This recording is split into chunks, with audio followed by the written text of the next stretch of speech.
We are from Borosil, and my name is Arun Kumar, Zonal Manager for Borosil. And when it comes to coming to this exhibition, so we are tied with the UBM, and they have done a very good job for our Borosil promotion of the products. So we are into specially of laboratory glassware, so we are pioneer in the country, and we have operations from Bharuch, and we are doing very well here. And this exhibition has supported a lot to improve our businesses, and we proudly say that from Hyderabad only we are the #1 throughout the India. Our business is majorly around 40% of the business from Hyderabad and Telangana only. So we are this is so some of our major customers also there, like DRL, Mylan, Aurobindo, Hetero, who are all supported a lot. Yeah, so we can say that it's a economy prices. We can say it's a like price to value.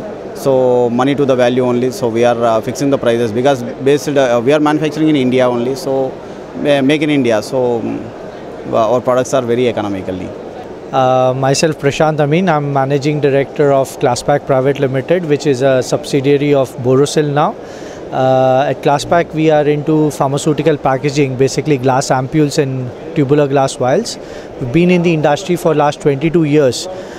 With the support of Borosil, the vast brand presence of Borosil and market reach of Borosil, we look forward to become one of the largest company here in India. In fact, the first multinational, Indian multinational to have proper manufacturing base for the specific industry, and also go worldwide, with our packaging material. Well, we have a very scientific approach towards our customers. We basically focus on adding value.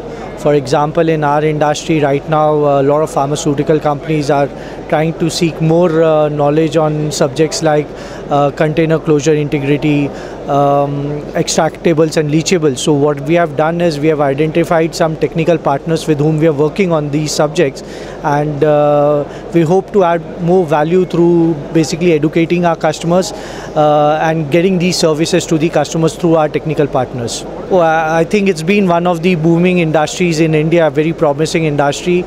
We did see a grey, a dark patch a few, let's say, months ago, but I think the pharma companies coming back into force, and with support of technical institutes like the FDA itself, US FDA now has an office here in India. All the pharmaceutical companies here in India are geared up basically to put right processes in place and get back into the world domain once again.